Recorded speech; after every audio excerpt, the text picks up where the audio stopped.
स्वागत है आपका आज की क्लास में। और आज हम पढ़ने वाले हैं वाक्य के भेद अर्थ के आधार पर। वाक्य क्या होते हैं?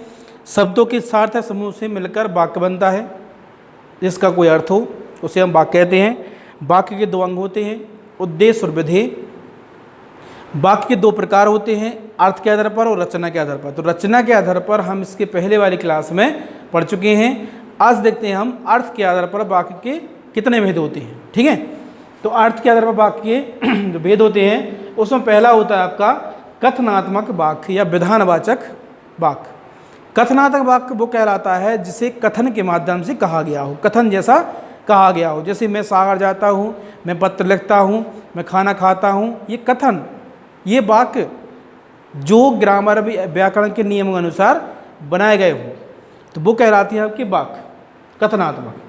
नकारात्मक वाक्य वो कहलाता है जिसमें निषेध किया गया हो, किसी भी काम के लिए निषेध किया गया हो, वो कहलाता है नकारात्मक निषेधवाची वाक्य।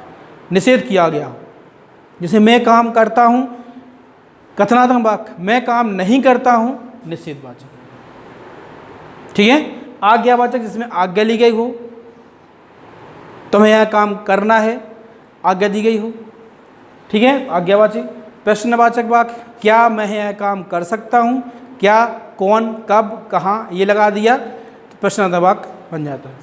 इच्छावाचक, मैं यह काम करना चाहता हूँ या मेरी यह काम करने की इच्छा है, तो ये हो जाता है इच्छावाचक वाक्य। ठीक है, अब संदेहवाचक जिसमें संदेह हो, शायद आज बारिश होगी, या भविष्य की जो भी बात बताई जाती है वो भविष्य की बात जो है वो होती है आपकी संदेहवाचक वाक्य में। ठीक है, संदेहवाची वाक्य, इसमें संदेह रहता है।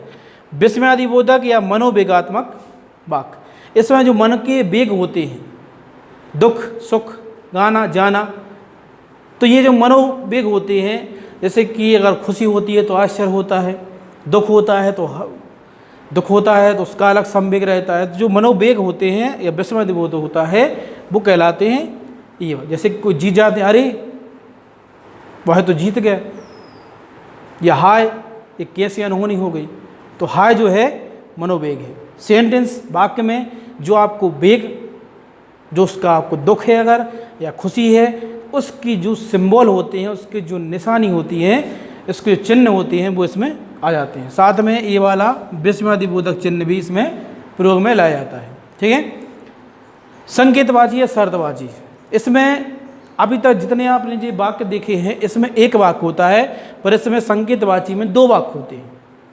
ठीक है, इसमें दो वाक्य होते हैं, शर्त रहती है पर इसमें, इसलिए शर्तवाची भी कहा जाता है। शर्त क्या रहती है? यदि तुम पढ़ोगे तो पास हो जाओगे, यदि तुम नहीं पढ़ोगे तो फेल हो जाओगे। कंडीशन रहती है, शर्त रहती है, अगर ऐसा काम करोगे तो ऐसा काम होगा, अगर ऐसा काम नहीं करोगे तो ऐसा काम नहीं होगा।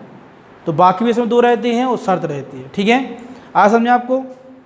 जैसे कि वह लिख रहा है कथनात्मक, वह नहीं लिख रहा है नकारात्मक वाक्य। तुम लिखो आज्ञावाची, क्या तुम लिख रहे हो प्रश्नवाची। मैं लिखना चाहता हूं इच्छावाचक, शायद मैं लिखूंगा संदेहवाचक, अरे वह तो लिख रहा है विस्मयादिबोधक। अगर उसके पास पेन होगा तो वो लिखेगा, ये हो जाएगा संकेतवाचक। ठीक है, आज की क्लास में क्या देखा हमने? वाक्य के अर्थ के आधार पर कितने प्रकार होते हैं, उसके उदाहरण। ठीक है, तो अब मिलते हैं अगली क्लास में।